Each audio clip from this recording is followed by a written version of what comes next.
Hi, I'm Reggie Harris, and I'm running for Cincinnati City Council in 2021.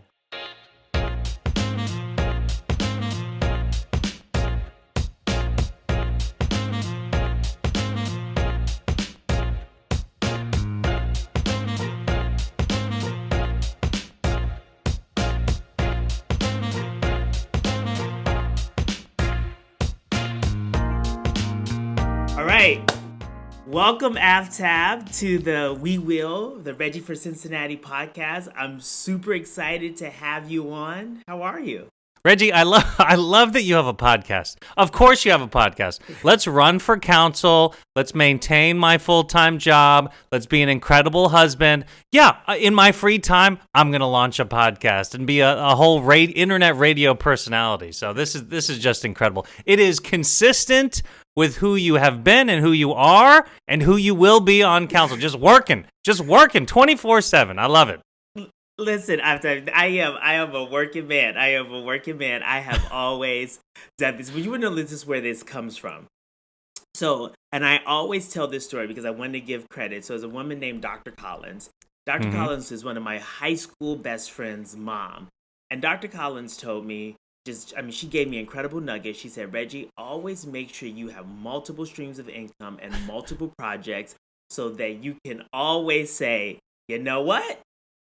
I'm not going to do that. I'm not going to compromise myself. And I just think that I really internalized that sort of thing. So I always give I'm so glad you're doing this. I'm a big podcast guy. I mean, you can ask Whitney, my wife. Podcasts are just kind of on in the background, or I've got my AirPods in while I'm, getting ready, or certainly in transit. So I've got a few of my favorites, and yours is climbing the charts. So thank you so much for having me. I appreciate it. Yeah, this is great.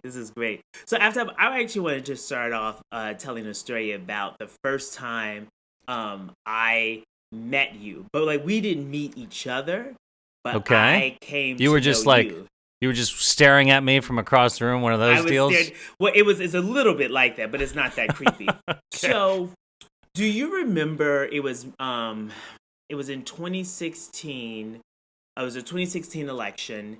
And former Secretary Julian Castro of HUD came to Cincinnati. Absolutely. There was a private clutch that was held in this room above the Jungle Gyms. Yes, okay. Absolutely. Yeah. Okay. We were far from Cincinnati. Absolutely. We're far from Cincinnati. Yeah. So I had an opportunity to go. I am a Julian Castro fan. I just absolutely adore him. And so I was very excited. And then after the clutch, we were walking out, and you just come wafting through the room, and you had a really nice blue suit on and everything. And I was like, whoa, who's this guy? And then I hear this woman behind me. She's we were not together, but I'm thinking, who's this guy? And a woman behind me whispers to her friend and says, that's Aftab Pureval. And I was like, oh. Who's Aftab? And so you kind of walked by, you're saying hi to people, hello, you're being super nice and gracious. And then I had to go. And then it was later that I was like, oh, okay, so he's ready for clerk of courts. I got it. But my first impression of you was working the room. And then this woman being that's Aftab. In 2016, I am grateful that the woman could pronounce my name. I mean, that's incredible, because we were there. If I'm remembering correctly, this was in support of the Butler County Democrats, and I was running for the Hamilton County Clerk of Courts at the time. The only reason I was in that room was because my former boss at P&G, his wife, is really a really passionate supporter of the Butler County Dems. So I think I was just up there to say hi to him. But I'm so glad that our paths crossed in that moment. Thanks for telling that story. I appreciate it. No, it was amazing. I just remembered that story, right? And I was like, oh, I'm definitely gonna tell it. I definitely think the whisper makes it art. That's hilarious. The whisper is amazing. So listen, Aftab, we are at a pretty, I think pivotal and important moment in our city, right? When we think about this 2021 election, we are going to elect a new mayor. We're gonna elect almost a brand new council. We're coming off of COVID. We as a city, so we have our COVID recovery, but we also have some like kind of like really positive things that are happening in our city. I mean, depending on people's perspective, right? But we're expanding in some ways, particularly when we think about the stadium at FC and we think about bringing Blink back. We're getting this influx of American Rescue Plan money. So it's a whole bag of, of like struggle, but opportunity, you know, rebuilding faith in local municipal government. I'd love for you to just to chat with us about, you know, why you think this moment is important. What are some things we should be thinking about and focusing on in this moment? And for you as, a potential and, in my opinion, likely next mayor, how you are going heading into this time period. Yeah, I mean, it's everything you just said is the reason why I'm running, and I know it's the reason why you're running, because this is a critical moment for our city. It's a critical moment for our city's future, not just over the next 8 years if I'm lucky enough to be mayor for 2 terms, but the decisions that we make right now, Reggie, and you know this, decisions we make right now, whether it's for the budget, whether it's all the federal dollars coming to the city, whether it's mayor or council, those decisions will define not just the next 10 years, but will define the next generation. That's the stakes that we have at hand here. And the context of those stakes is the past year, the incredible challenge that so many families, particularly Black families, have faced over this past year with the pandemic. My wife, Whitney, is a doctor. You know her well at Bethesda North. She treats COVID patients every single day. Too many days during the height of this pandemic, she lost that battle with the coronavirus. My family has lost, so many families across our community have lost their homes, they've lost their businesses, and in many instances, they've lost their loved ones. And on top of all of that, 4, not 1, not 2, not 3, but 4 indictments on city council. It is unfortunately been a perfect storm of challenges for our city.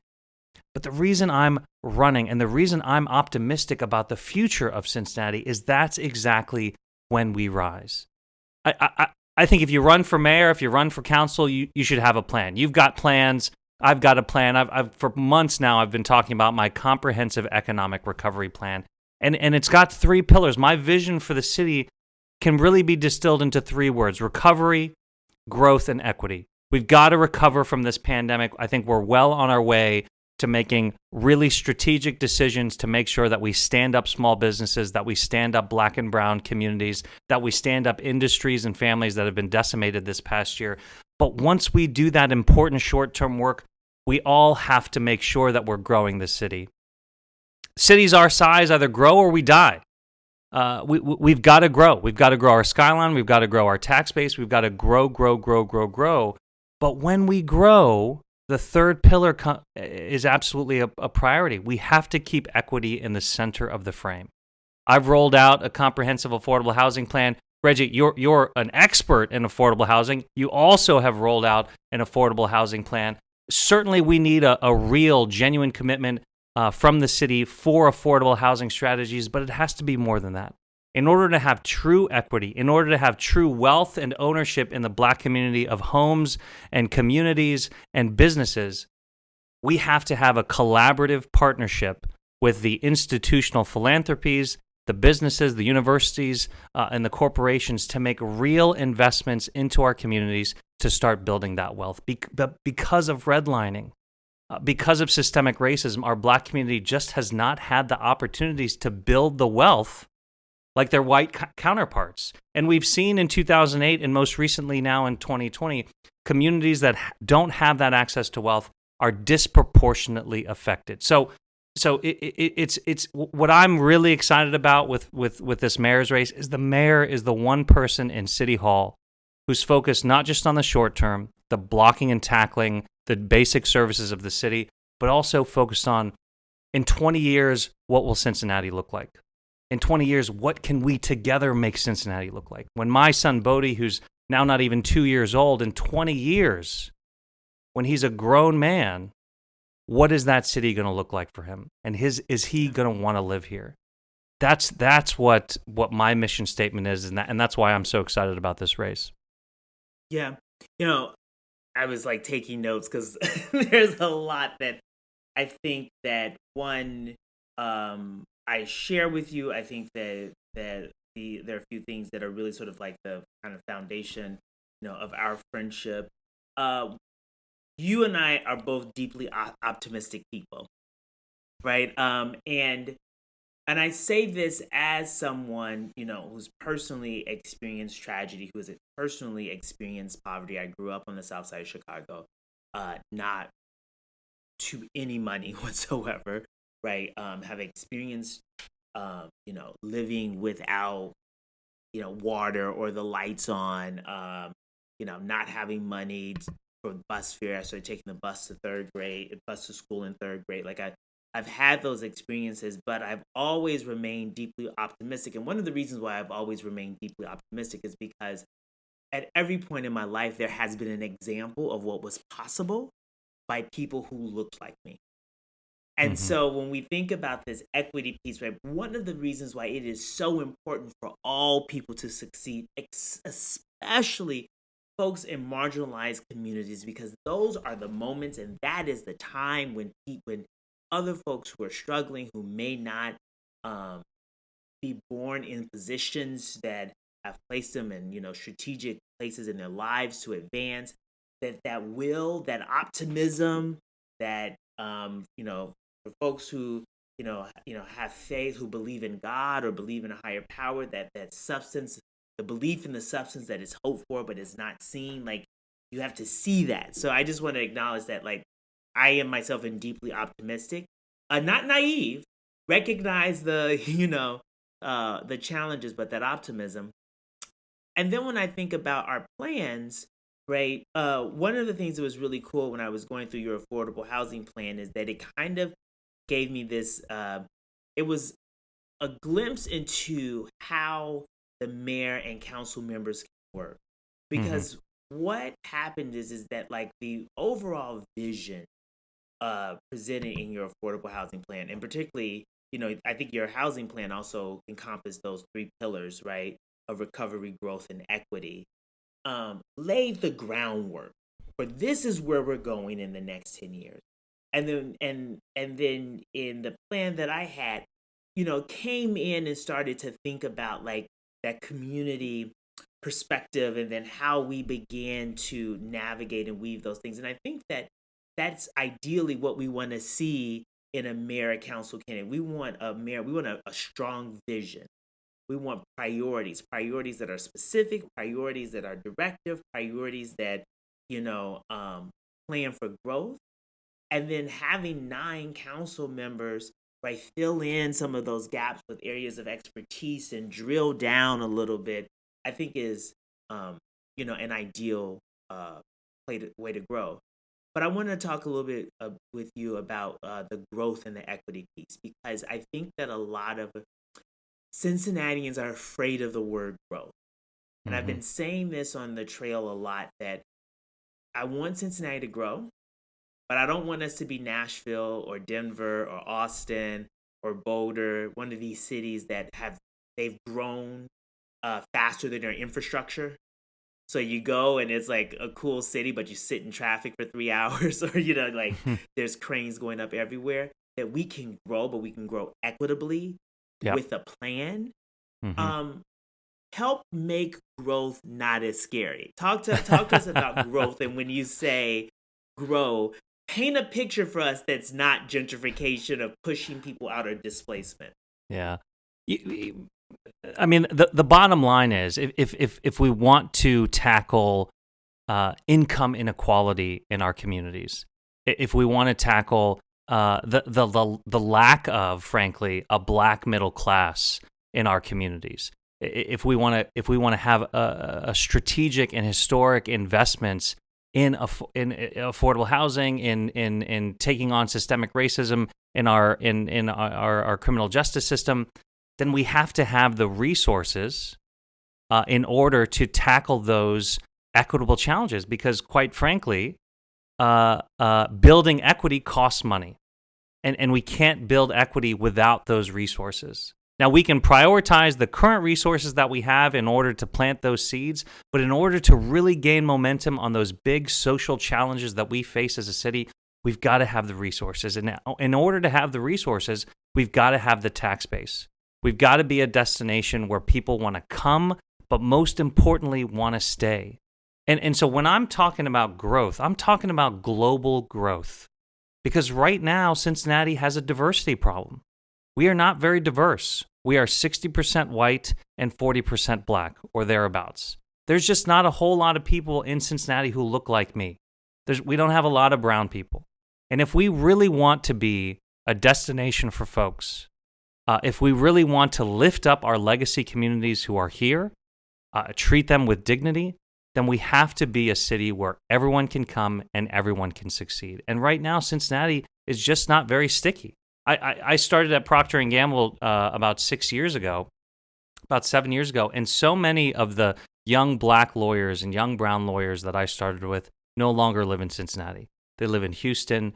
They live on the West Coast. They live in the South. They're not here in Cincinnati. And that's a problem for us because we're losing out on all those opportunities and all those resources. That's what I mean when I talk about helping Cincinnati grow, making sure that we have the resources to do all the big ideas that I know that you are so passionate about, Reggie, and that I am as well. Yeah.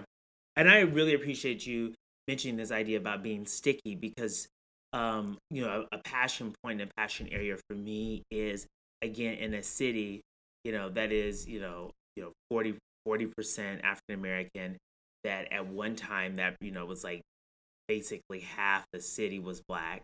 And yet the lack of black visibility in business and just in the city, in the things that are happening, right? As a transplant, and I think about the way that a transplant experiences this city, without knowing this city and knowing places to go, one could move here and be like, oh, it doesn't have a lot of black people, right? And that's really contrary because the city has a rich black history.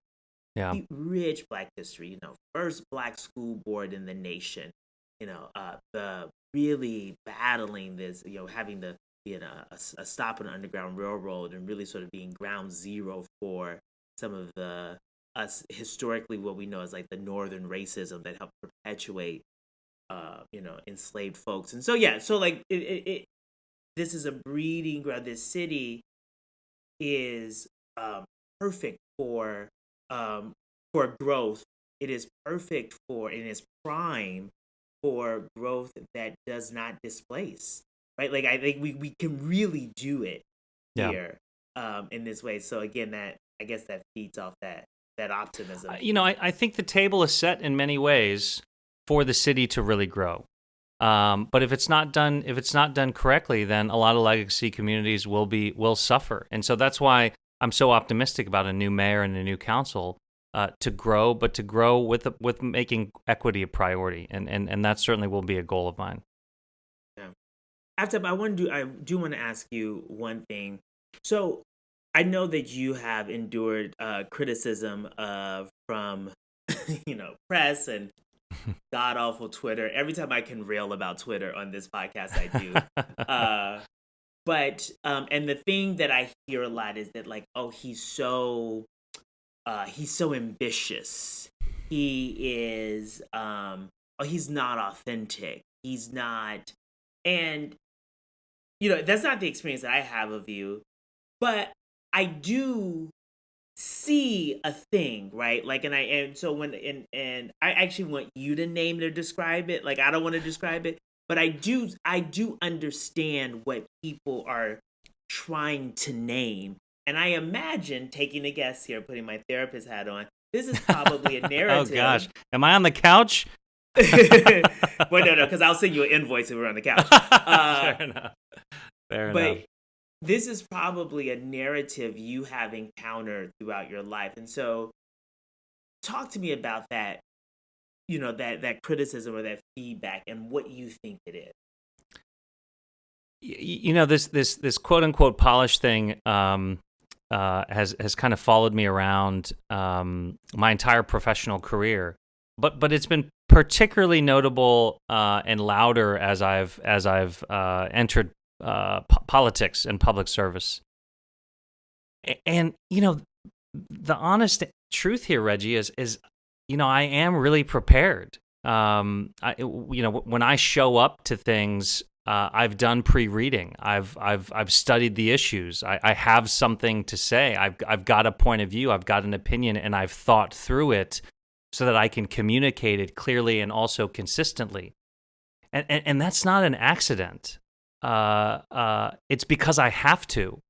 Right, in 2016, when I was running for office, I use a lot of self-deprecating humor, and I do it to make people comfortable with me.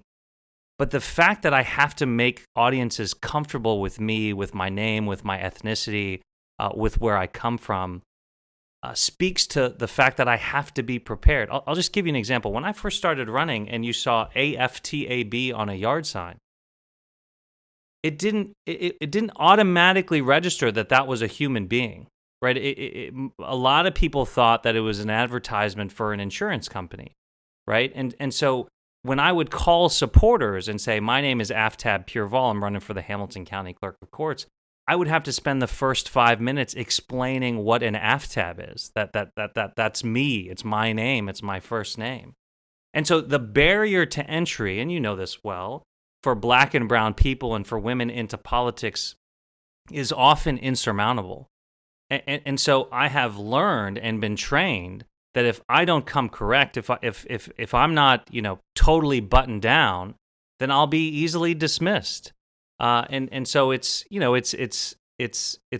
born out of that. It's born out of that preparedness. It's born out of that fear of being dismissed.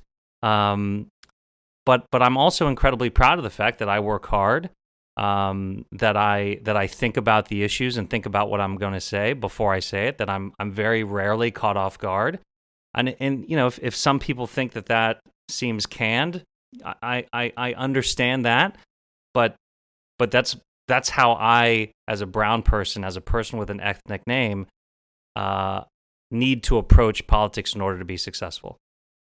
Yeah, I love your response, but it's also interesting to hear you say that, because I think from another perspective, I experienced that from you, and I think that every time I've called you and I've asked for your advice or asked for your opinion on something, I have actually been but pleasantly shocked, but it's been really nice because the response has been really thoughtful, right? And I'm like, he's thought through this, right? I didn't catch him off guard with this question, which makes me believe that you're sort of constantly thinking about the issues. So, I can vouch for that. Thank you. What have you found? I mean, do you find that that's true? That being a Black man, the barriers to entry are unique for you? Yeah. So I'm going to be 100% about this with me. It is something that has been that has served me well in my lifetime, but it's something that I think that has been challenging. And it is the fact that I have always been able to make white people feel comfortable. Mm-hmm. I've always been able to do that. I can walk into any room. I can walk into a boardroom, a country club. I had a career, 10 years as a professional ballet dancer, always amongst the most wealthiest people in whatever city. And to many folks, was that model Black person. Yeah. And hits came with that because people would let me know, oh my gosh, I can't believe you're Black, or you're so articulate for a Black person, or how do you know about these things, and so, but with that also came opportunities and advancement in spaces and places. And so I think what's interesting about it is that I think part of my ability at making white people feel comfortable is that, like you said, I was just prepared. I knew the spaces that I was walking into. Yeah. right? Like I knew the cultures, I knew that space. But then part of me I felt angry about that. Like I think the older I get, the more that I'm like, what do you like? Because I know that there are so many brilliant Black people that I know that don't make white people feel comfortable. Mm-hmm. That don't have whatever sense or thing that it is, right? And so there's a sense of unfairness about it. And so yeah, I think it's unfair in many ways to have these barriers for folks and then comment on like have a negative comment for how like well they overcome those barriers. Yeah. Was it a learned trait for you, being comfortable in a room where no one looked like you, or was it a learned, or did it come inherently natural? It was being personable is like a family quality. I come from a family of just very charming people and very nice, fun people to meet. So that was a sort of a skill. That's something that I just had. That's Yeah. a family thing. That's a Harris family thing. But starting to dance at a very young age and being, the only Black kid in an all-white ballet class, the only Black dancer in a company, going away at a young age to ballet summer camps. I immediately was just thrust into a world that was very culturally different from mine, and so I had to navigate that, and I had to understand. And I don't know where I got this from, but I've always tried to go in and try to understand the culture. Like I pay attention to how people speak to each other. What's their cadence? Like how Mm-hmm. do people ask questions? Like how do people stand? Like what? Oh, and recognizing all of the very different ways, different. I remember like at 12, um, a friend of mine that was at a ballet camp with said pajamas, and that just stood out to me. I was like, people say, I say pajamas, right? And so, but I was always Yeah. picking up on all of these things and listening, and so yeah, so I think it was also partially learned too because I just wanted to do the thing. I just wanted to succeed. I just wanted to be a Mm-hmm. dancer. So I didn't want to like have anything about like how I spoke or dressed or anything get in the way. I wanted to get in a company and I wanted to be a professional ballet dancer, and that was it. So yeah. And you did it, so congrats. Thank you. Well, listen, we just chat on and on, but we gotta wrap this up because we try to Okay. keep these podcasts. I Under have 30 more minutes. So we're questions, but gonna- I'll stop. yeah. I'm gonna send you an invoice, or you can send me an invoice. So we're gonna end with our 1 minute rant. Right? Okay. And so we do this thing. It's the what bothers me rant. So for 1 minute, you will get to rant about something that bothers you. I'll go first. You'll time me. Okay. You have two options. You can show me your phone at 30 seconds, 15 seconds, and 5 seconds, or you can just say 30 seconds, 15 seconds, 5 seconds. Either works for me. And then you have to be done at the 1 minute rant. Okay. All right. So Am I first or you first? Okay, gotcha. I'm All gonna right, go I'm first, ready. I'm ready with and you can time me. my timer. I'm ready. Okay. Just let me know. Your minute starts now. So after you know what bothers me? What bothers me is when I meet people and say, "Hey, yeah, I'm a transplant. I moved to Cincinnati from Boston," and people scrunch their face up and say, "Why'd you move here?" Okay, let me tell you what bothers me. First of all, what bothers me is that I have impeccable taste.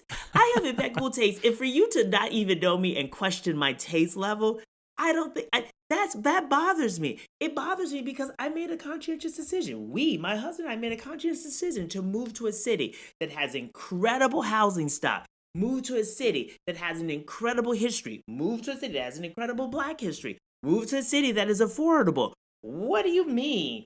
Why'd you move to Cincinnati with your face scrunched up? What bothers me about that is that there's a devaluing of all of the wonderful qualities that this city brings, which is why I'm running for Cincinnati City Council so we can stop saying, "Why'd you move to Cincinnati?" That bothers me. Cincinnati's a great city. 1 minute. Oh man, that was on message, on time, signed, sealed, and delivered. This is why you're one of the top candidates running for council. Nice work, Reggie. Okay. All right, here we go. I'm going to pull up your timer. Okay. All right. Aftab Pureval, your 1 minute starts now. Here's what really bothers me. It's blazing hot outside. We just came off of this pandemic. It's time to go enjoy the outdoors, and now we've got cicadas. The plague is here in Cincinnati. Cicadas certainly bother me, but what bothers me more, the people who bother me more, is when I'm trying to complain about these cicadas. There is a population of people out there, Reggie, who love the cicadas.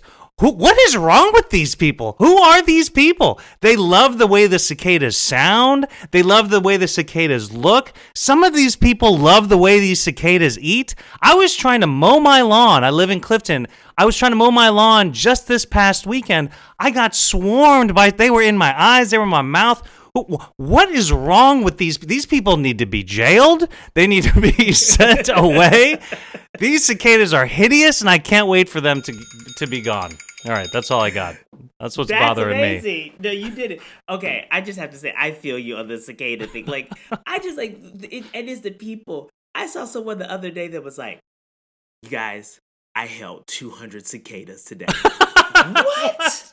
What? Oh, man. Oh, this is what I'm talking about. Who is that person? Yes. Yeah. I just, they love them. They love them. So, all right, Aftab, this is so great. Thank you for your time. And, I was getting ready to say, and I'll see you soon. I'm like, I'll probably talk to you later and see you tomorrow.